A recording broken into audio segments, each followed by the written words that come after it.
الحمد لله وكفى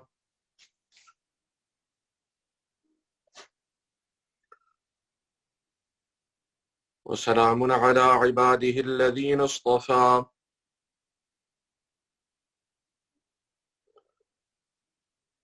أما بعد فأعوذ بالله من الشيطان الرجيم بسم الله الرحمن الرحيم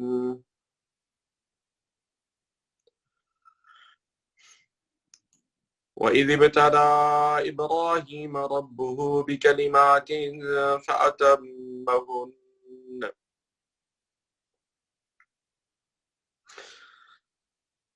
قال إني جاعلك للناس إماما قال ومن ذريتي قال لا ينال عهد الظالمين صدق الله العظيم. In continuation of ayat number 124 of Surat al-Baqarah,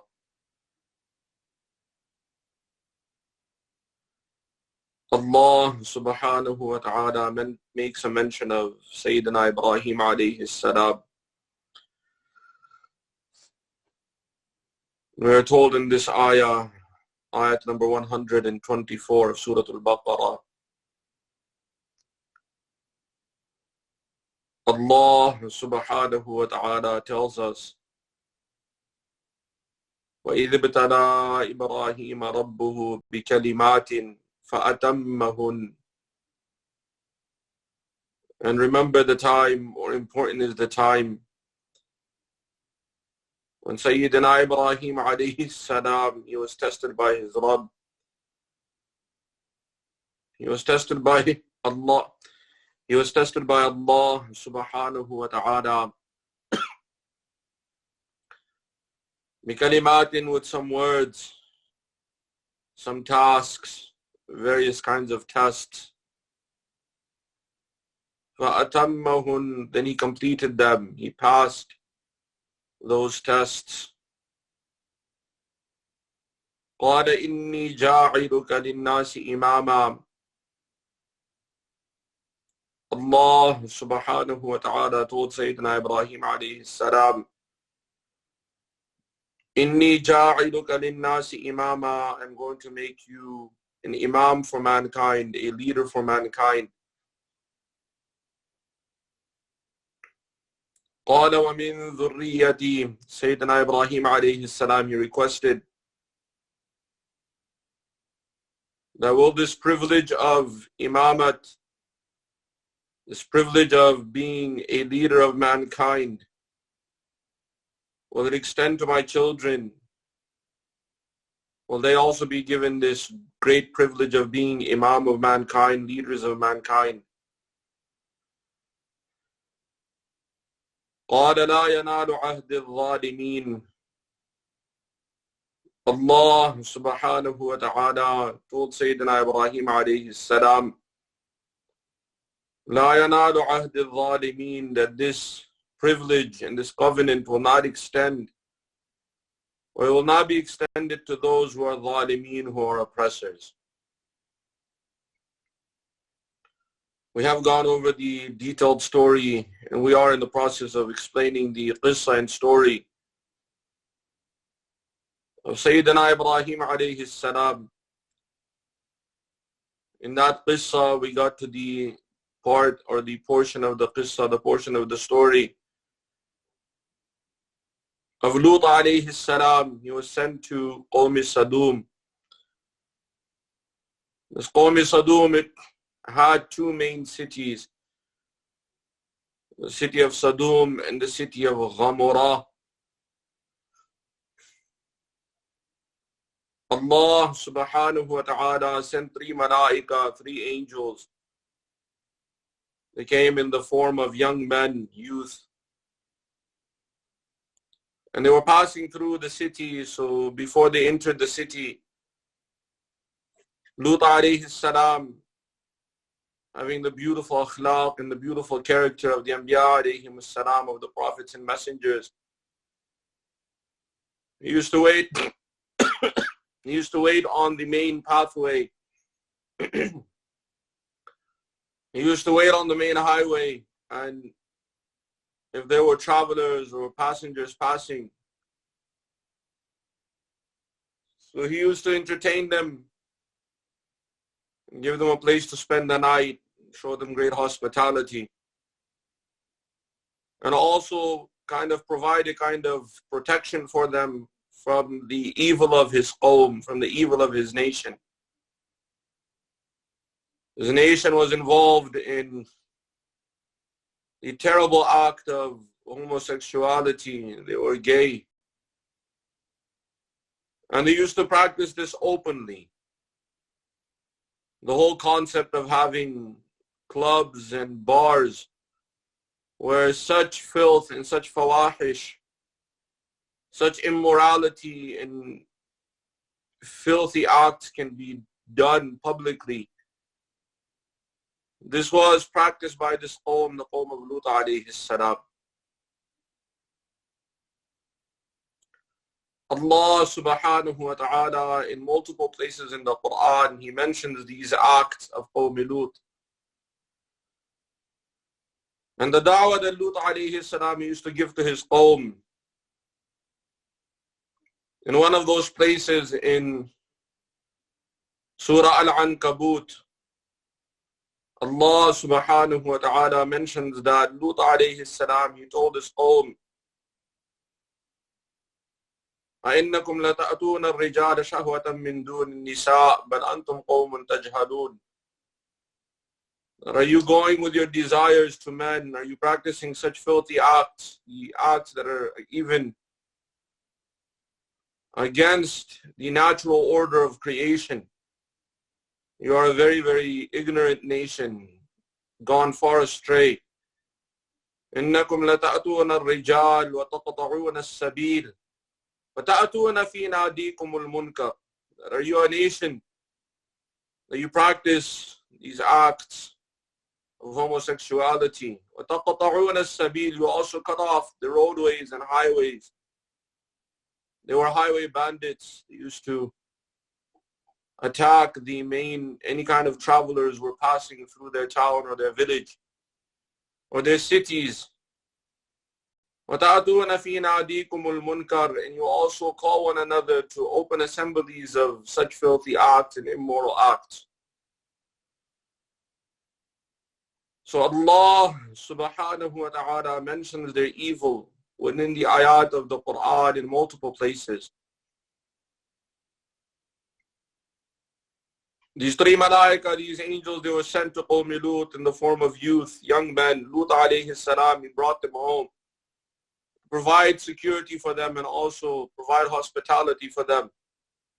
He did not know that they were malaika, as it is made very clear. The Anbiya alayhim salam, the prophets and messengers, they do not have ilm ghaib. They do not have knowledge of the unseen. They only have that much knowledge which Allah subhanahu wa ta'ala gives to them. And this is evident from multiple places in the Quran. So Lut alayhi salam, when he was entertaining and taking care of these guests, he was getting meal ready, dinner ready for them. His own wife, who was also sympathetic with the acts of Qawm Lut, she was also affected by their disease and by their evil filth and their immoral acts. So she gave a signal to the nation that there are youth in our house. And the signal they used to give one another is that someone would stand on their house and light a torch. And this was kind of a message to everyone that was awake at night, that there are travelers, we have people who are traveling and they have ended up in our town, in our city. So the wife of Lut alayhi salam, she went on top of her house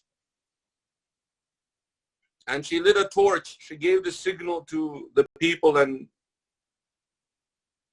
the people in the city gathered in the house or outside the house of Lut alayhi salam. Lut alayhi salam, he heard the mob outside and he tried to reason with them. But they were overwhelmed by their shahawat, they were overwhelmed by their desires. And the addiction of desires is a very, very terrible thing. Once a person is overwhelmed by it, they lose complete control, they even lose their senses. That is why in the Quran, of the major sins, we are told not to commit the major sins. But there are a few major sins that are related to the shahawat of a human being, the desires of the human being. And for those major sins, Allah subhanahu wa ta'ala does not simply say don't go near them or don't commit those. Allah subhanahu wa ta'ala does not simply tell us don't commit those sins. He tells us very clearly don't even go near those sins. For example, the sin of zina, وَلَا تَقْرَبُوا الزِّنَا, don't even go near zina, don't even go near any situation or condition where you may fall into adultery or fornication. The same with the wealth of yatama, those who are weak in the society and in the community. If the parents have left behind for them inheritance, then the human desire can take over a person that, they don't have any say in society, they have no one to back them, no one to protect them. If I misuse their wealth, how will they even know? They're too young to understand. So a person can get incited and enticed by shaitan and their desires to misuse their wealth. So Allah subhanahu wa ta'ala tells us, وَلَا تَقْرَبُوا مَالَ الْيَتِيمِ, don't even go near the wealth of the yatim, of the orphan. So there are some acts in the Quran where Allah subhanahu wa ta'ala tells us don't even go near them, because even going near them can cause a person to commit those major sins. At that time when the shahwa takes over a person, when the desires overwhelm a person loses their senses. And in losing control of one's senses, Allah subhanahu wa ta'ala mentioned that this mob that was outside the house of Lut alayhi salam, they demanded that Lut alayhi salam bring those guests outside.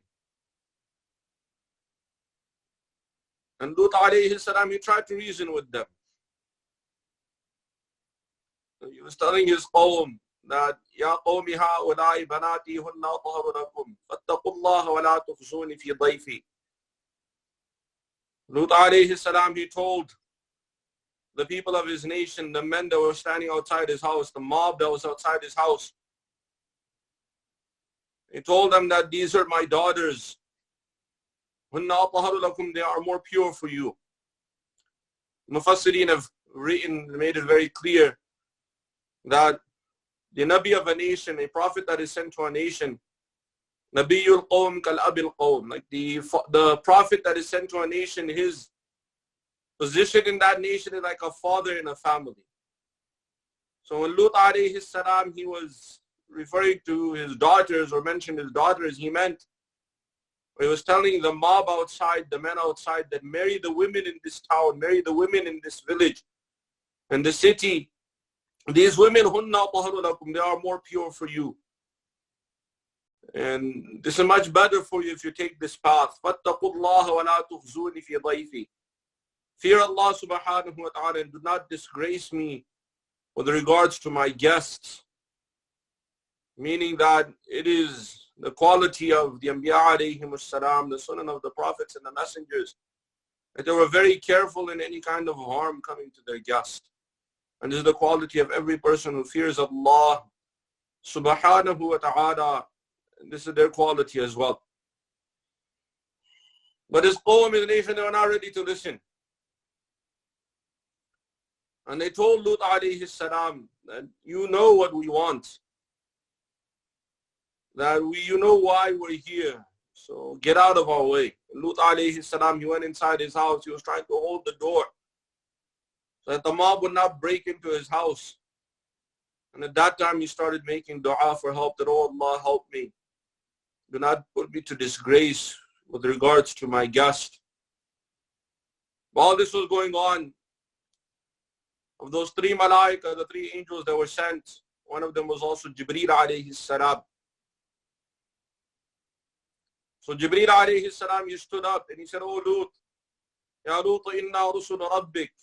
Oh Lut, we are messengers from your Rabb. Lan yasilu ilayk. This mob will never be able to reach us. Just get out of the way. Let them come in. We have been sent to deal with them." So Lut alayhi salam, when he heard this, he got surprised. He moved out of the way. And Jibreel alayhi salam, he flashed one of his wings. The malaika, the angels, they are creation created from the nur of Allah subhanahu wa ta'ala. Allah subhanahu wa ta'ala has created them from a special kind of nur, a special kind of light. And the nature of that light is something very astonishing and very amazing. And they have wings. Allah subhanahu wa ta'ala mentioned this in the Quran as well. Alhamdulillahi fatir as-samawati wal-ard. جاعل الملائكة رسلا أولي أجنحة مثنى وثلاث ورباع يزيد في الخلق ما يشاء. All praise to Allah subhanahu wa ta'ala. This is the first verse of Surah Al-Fatir. All praise to Allah subhanahu wa ta'ala, the being who has originated the heavens and the earth, and who has sent his messengers, meaning the malaika and the angels, that he has made them and he has created them with wings in pairs, 2 or 3.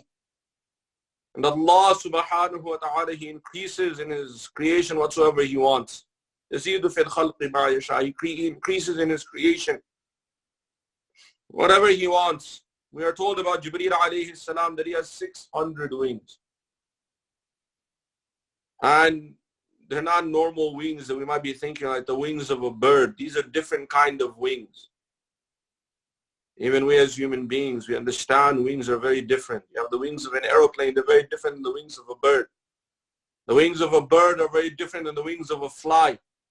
The wings of a fly are very different than the wings of a mosquito, and so on and so forth. The creation of Allah subhanahu wa ta'ala, they are different types. So similarly, the malaika, when we think wings, don't think like the wings of a bird. We have never seen malaika. We don't know what are angels. We haven't seen them. So their wings are very different. But these wings of Jibreel alayhi salam, they're also created and they're made of nur and light. So he flashed one of his wings and the whole nation was rendered blind.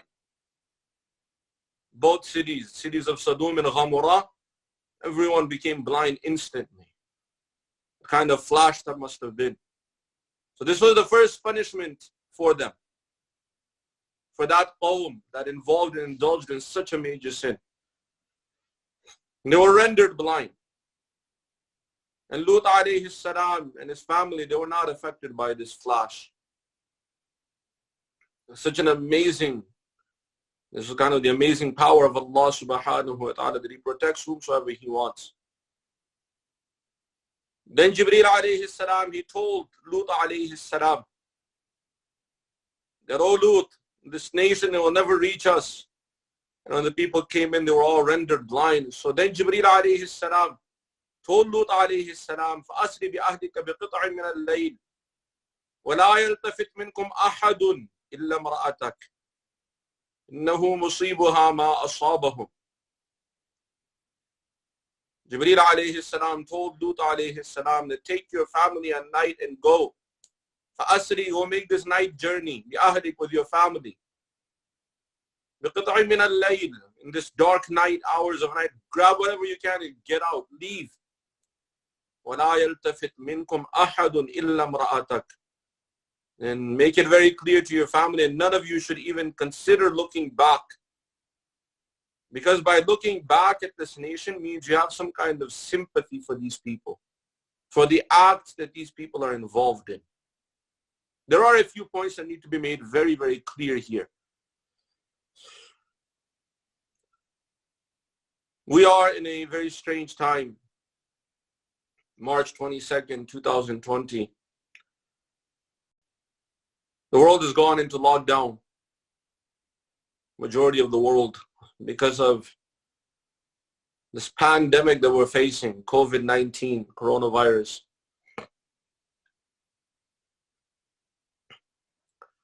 What is very clear is that this is the adab of Allah subhanahu wa ta'ala. It is a punishment of Allah subhanahu wa ta'ala. Rasulullah sallallahu alayhi wasallam has told us about this waba, this kind of epidemics that spread, particularly here a pandemic that spread through the world. That Allah subhanahu wa ta'ala, He sends this epidemic, and these are adhaban, these are a kind of punishment. Allah subhanahu wa ta'ala sends them as a adhab for the disbelievers.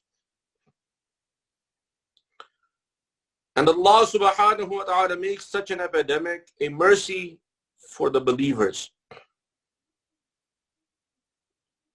We're told in other authentic hadith that if a believer, he happens to be in a town where an epidemic breaks out, so you should not leave that town or that city.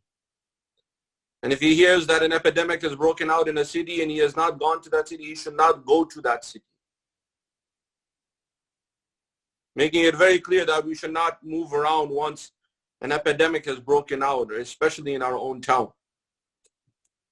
In another hadith, it is mentioned that for the one who runs away from the epidemic by leaving the city and running away, so his sin is like that of someone who runs away from the battlefield. These are amongst the major sins of Islam, to run away from a battlefield. So running away from an epidemic, if it has broken out in your city, is a major sin. And if you are patient and you stay in that city, taking every precaution, so you'll be given the reward of a shaheed.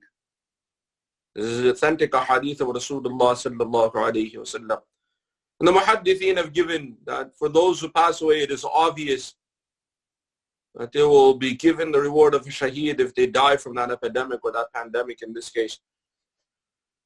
But even those who survive it, once the epidemic is gone, so they will also receive the ajr of shaheed. Some of the muhaddithin have also given this meaning, because the hadith does not make it clear that if someone dies from it. It just said that for those who are patient there and seeking reward from Allah subhanahu wa ta'ala.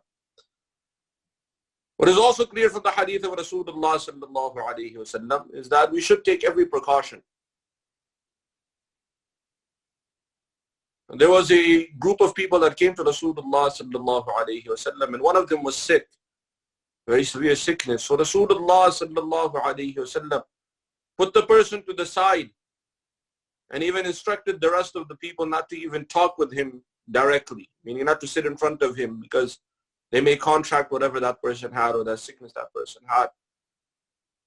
So the ulama made it very clear that we should take every precaution.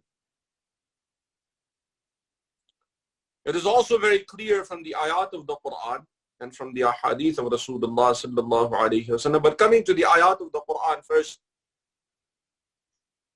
that Allah subhanahu wa ta'ala told Lut alayhi salam, take your family and go at night. Don't stay here.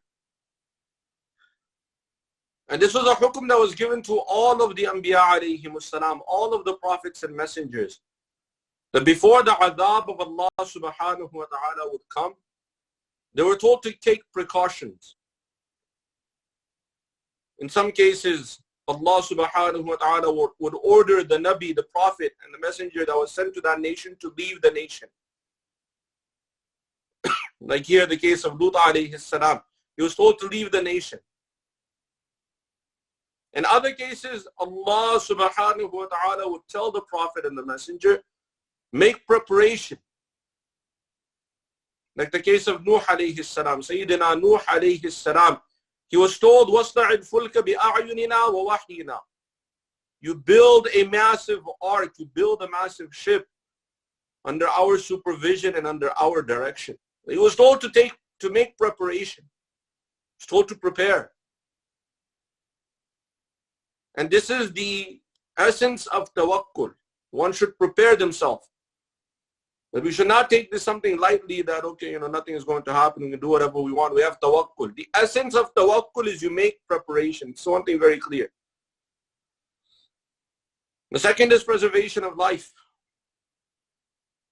This is a very, very important matter in our deen, to save life. First and foremost, our life. In our deen, in our Islam, suicide is a major sin. and someone who commits suicide, so on the Day of Judgment, they'll be punished very, very severely, and they will not be forgiven by Allah subhanahu wa ta'ala. Why? Because this life that we are given, this is an amana, it is a trust from Allah subhanahu wa ta'ala. And someone taking their life, committing suicide, they are breaching the main requirements of that trust, the conditions of that trust. So life being a trust, we're not allowed to take our lives, commit suicide in any way. It is not allowed under any condition. Very strict rulings in Sharia. This being a reality, we should be careful for ourselves first, that we should avoid big gatherings or going to places where we may end up contracting this epidemic or this pandemic. It should be made very clear first and foremost. The second, we become carriers. Even if we don't contract it, someone can become a carrier. They can carry this epidemic with them and give it to someone else. As we are hearing, people get it for 14 days, they don't have any symptoms, so they're carrying it, spreading, and they spread it to other people. In South Korea, there was one woman, she came from China, and she had a small accident. She went to the hospital, and she told them not to check her. They didn't do any test or anything. She went about her business. She went to church, and then again, she went to church service 2 times. She went to a buffet for almost 2 weeks, no symptoms, nothing. Finally, she got sick. She went to the hospital. They tested her. She had COVID-19, this coronavirus. And when they checked how many people got infected because of her, it was almost 5,000 people got infected, because more than 5,000 got infected because of her. So she became a carrier for this sickness. That's why we should listen to our ulama, we should listen to the authorities, we should listen to the health experts, and we should isolate ourselves. It's a faridah of our deen. Because if we don't take care and someone gets sick because of us, so we are committing, we're almost committing murder. We're told in the ayat of the Quran, in Surah Al-Ma'idah, Allah subhanahu wa ta'ala tells us very clearly, كَتَبْنَا عَلَى بَنِي إِسْرَائِيل. This is a hukum given to the Bani Israel. It's a hukum for us also. أَنَّهُ مَنْ قَتَلَ نَفْسًا بِغَيْرِ نَفْسٍ. Whosoever kills an innocent soul, أَوْ فَسَادٍ فِي الْأَرْضِ, or they spread mischief in the land, فَكَأَنَّمَا قَتَلَ النَّاسَ جَمِيعًا. It is like they've killed all of humanity. So this أَوْ فَسَادٍ فِي الْأَرْضِ, or they spread mischief in the land, one of the tafasir, one of the explanations of spreading mischief in the land is you giving someone else a disease, or because of you someone getting a disease or such harm that they may end up losing their life also, amongst the many other meanings of fasadin fil ard. We should be very, very careful. We should definitely take precautions. This is why the masajid have been closed worldwide. There are some people going around saying, oh, this is a sin to close the masjid, and this should not be done. There are some fatwa flying around. Just remember very clearly, saving life is fard. Protecting someone's life is fard. Yes, this is a time of adhab of Allah subhanahu wa ta'ala. And when the adhab of Allah subhanahu wa ta'ala comes, it doesn't, it takes everyone. At the time when the adhab comes, everyone is affected. There's no discrimination at that time. Yes, in the court of Allah subhanahu wa ta'ala, so the believers will be taken aside and they'll be rewarded. But on this earth, the adhab, it takes everyone. One student came to his sheikh. One student came to his teacher. I know I'm taking a little extra time, but one of the students came to his teacher and he said, the adhab of Allah subhanahu wa ta'ala, when it comes, you said it takes everyone. How come? The teacher told him, listen, go to oil your foot, put oil on your foot, and stand beside an ant pile and keep a torch with you. So the student went to the ant pile, and obviously ants will come in, especially if there's oil and they smell food. So the ants came and they started biting him. All the ants don't bite at the same time, but they came. The ants came from the ant pile straight to his foot and started biting him. So he dropped the torch on the whole ant pile, burned all the ants, and also the ants around him. He threw them off him and killed all of them. He came back to the teacher. The teacher told him, what do you think? The student said, man, that was a terrible experience. Teacher told him, why didn't you just burn those ants that bit you? Why did you have to burn all the other ants? The student, he stopped for us and he said, oh. So the teacher said, in a similar way, when Allah subhanahu wa ta'ala, He knows what His creation is doing and so much dhulm and oppression is going on. Also His commands are being broken. So when He sends His adhab, He takes everyone. Yes, on the Day of Judgment, He will differentiate between the believers and those who are not. But the adhab it affects everyone. For the believers, specific hukum is given in our deen that we should take precaution. Take every precaution. And even then, if you're affected, so then you'll get the ajr of shaheed. It should not be that we say, oh, I'm going to get the ajr of shaheed. I don't need to do anything. Let me go into the gatherings and let me go around people. And then you catch it, so you're committing suicide. You're not going to get the ajr of shaheed. Doesn't come to people who are like this, who are trying to challenge the adab of Allah subhanahu wa ta'ala. You take every precaution you can, then yes, have a hope for shahada if you get it. Otherwise, take every precaution to protect yourself, to protect your family, protect everyone. That also includes closing down Masjid, also includes closing down the Jumu'ah. All of these things must be made very, very clear. And this is a hukum given to all of the Anbiya alayhimus salam, all of the prophets and messengers. And here the hukum given to Lut alayhi salam to protect his family and leave the town because the adhab was coming. So we should protect ourselves now that we're in it. Save yourselves. Practice social distancing. Avoid going anywhere if you don't need to. Sit at home. This is the greatest khair is in this. May Allah subhanahu wa ta'ala give us understanding and give all of us the tawfiq to practice His deen. وَمَا عَلَيْنَا إِلَّا الْبَلَاغُ. Alhamdulillahi Rabbil Alameen. Wassalatu wassalamu ala Sayyidil Mursaleen.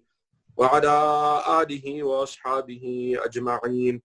ربنا تقبل منا إنك أنت السميع العليم وتب علينا إنك أنت التواب الرحيم اللهم نور قلوبنا بالقرآن وزين أخلاقنا بالقرآن ونجنا من النار بالقرآن وادخلنا في الجنة بالقرآن اللهم اجعل القرآن لنا في الدنيا قرينا وفي القبر مونسا وعلى الصراط نورا وفي الجنة رفيقا ومن النار سترا وحجابا ربنا آتنا في الدنيا حسنة وفي الآخرة حسنة وقنا عذاب النار اللهم إنك عفو كريم تحب العفو فاعف عنا اللهم إنك عفو كريم تحب العفو فاعف عنا